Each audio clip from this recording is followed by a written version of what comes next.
Napakaraming nagtatanong nito lalo na yung mga hindi pa nakakapanood na kung kailan pa daw ba mapaverify na kontrata kung dumaan naman sa Manpower Agency at sa DMW. In short, isa na silang documented OFW nung pumunta sila sa ibang bansa. Ang sagot guys, kung hawak nyo naman ang PopsBank account nyo at okay naman ang record nyo at nakapag-acquire kayo ng OEC exemption ay hindi na kailangan ng contract verification. Dahil okay na yung OEC exemption kung balik manggagawa kayo, lalo kung wala namang nabago sa employment information nyo or employment status nyo. Pero guys, kung hindi kayo sigurado sa record nyo at hindi nyo hawak ang PopsBank account nyo, lalo na sa may mga discrepancy sa record, ay kailangan nyo magpa-verify ng kontrata. Meron akong video dito guys na kumpletong paliwanag tungkol dyan.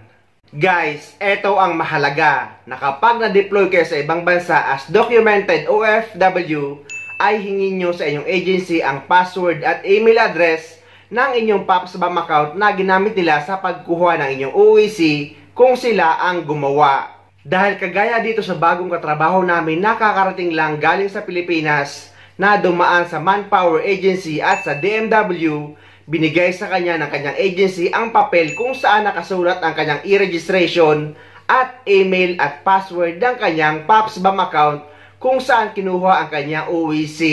At dahil nga nalaman niya na ako ang gumawa ng mga PopsBank account ng mga kasama ko dito, ay binigay niya sa akin ang email address at password ng kanyang PopsBank account para i-check ko daw ang kanyang record. At nung naglogin ako sa kanyang PopsBank account ay okay naman lahat ng kanyang record. At makikita din ang kanyang deployment date dyan sa gilid sa My Contract. At tiningnan ko rin ang kanyang OEC na daladala niya galing sa Pilipinas papunta dito sa Dubai. At sa pamamagitan ng kanyang pahintulot ay inacquire namin na OEC exemption ang kanyang PopsBank account at nakapag-acquire kami or nakakuha kami ng kanyang OEC exemption. At makikita sa na-acquire namin OEC sa kanyang PopsBank account ay parehong-pareho sa OEC na daladala niya nung pumunta siya dito sa Dubai. Ang kanyang pangalan, passport number, contract duration at ang agency. At sa baba naman ng agency niya is ang principal or ang employer namin dito sa ibang bansa. At sa baba naman ay nakalagay na exempted. Ito ang tanong ng karamihan, kung kailan pa daw ba mapaverify na kontrata kung first time na uuwi sa Pilipinas, kung dati ng documented OFW at nakapag-acquire na ng OEC exemption at wala namang pagbabago sa kontrata or employment status. Ang sagot guys ay hindi na, as long as nakapag-acquire na kayo ng OEC exemption ay hindi na required ang panibagong Polo verified contract. Dahil pinakita ng panibago namin kasamahan or katrabaho dito na mayroon na siyang dalang Polo verified contract na binigay sa kanya sa Pilipinas galing dito sa Dubai na verified ng Philippine Embassy. Kaya may record na siya sa DMW sa Pilipinas at Polo dito sa Dubai. At yan din ang sinabi ng taga DMW sa video na ito, na 4 na klase ng legal na OFW. Ang ibig po sabihin, may mga 4 na klase po tayo ng OFWs na umaalis sa ating bansa. No? Ang unang klase, yung tinatawag pa nating agency hire. Sila po yung hinihikayat, nire-recruit at dinedeploy ng mga ahensya na may valid recruitment license na tanging ang Department of Migrant Workers lamang ang nagbibigay. No? Sila po yung tumutulong para bigyan ng additional layer of protection ng ating OFWs. Alam po nila kung sino yung mga accredited employers, alam po nila kung sino po yung may mga valid job orders, at alam po nila yung kanilang responsibilidad para po patuloy na proteksyonan yung ating OFWs at maiwas po sa mga illegal recruiters. Pangalawa, meron po tayong tinatawag na mga direct hire. No? Yung direct hire po, ito po yung walang participation yung private recruitment agency. Sila po yung OFWs, yung mga professionals natin as skilled na nakahanap ng trabaho dahil po sa online, doon po sa mga internet natin kung tawagin, na kung saan meron po silang in-applyang foreign employers.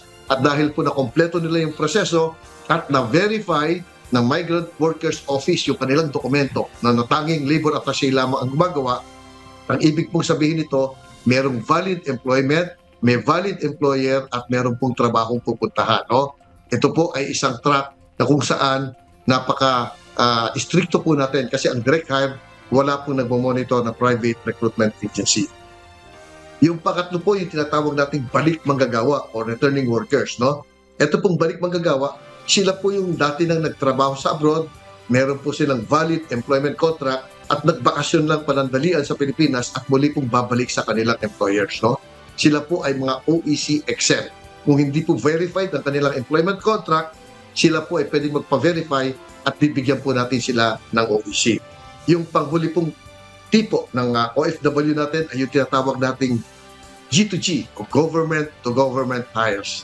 Ang ibig pong sabihin nito, ang Pilipinas ay may bilateral labor agreement sa isang bansa, yung tinatawag nating destination country, at tanging ang DMW lamang po ang nagpe-place, nagse-select, nag-hire at nagde-deploy. Tulad halimbawa ng mga factory workers natin sa Taiwan o factory workers natin sa Korea o yung ating caregivers sa Japan.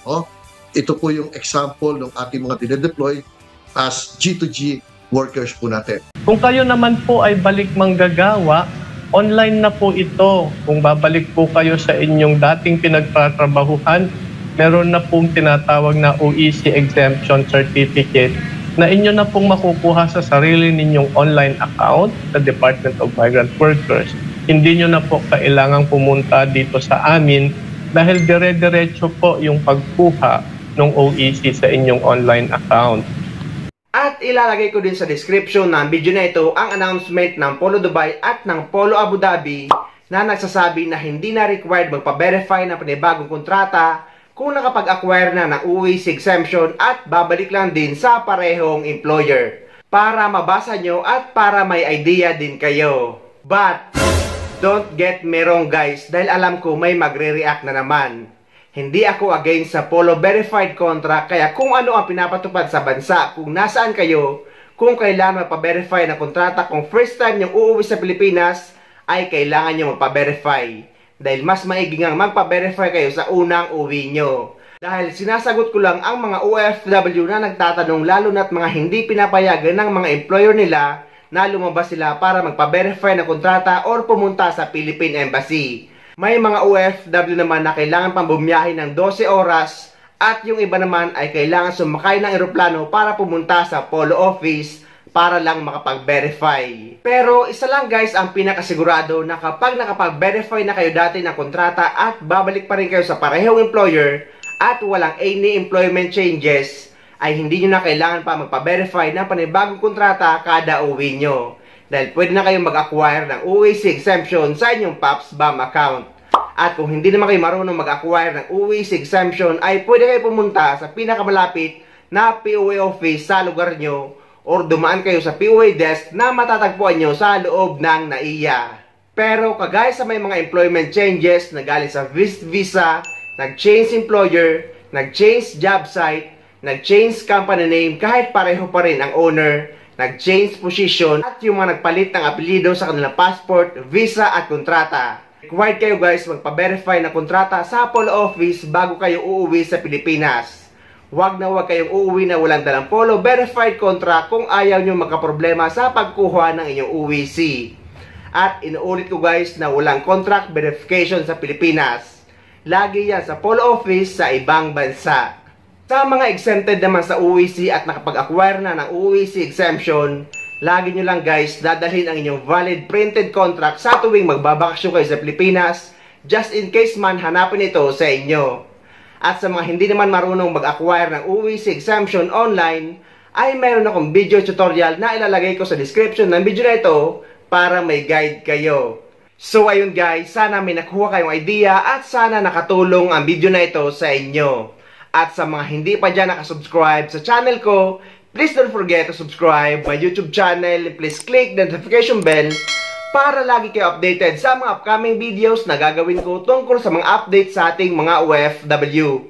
Mula dito sa Dubai, maraming salamat. See you next time.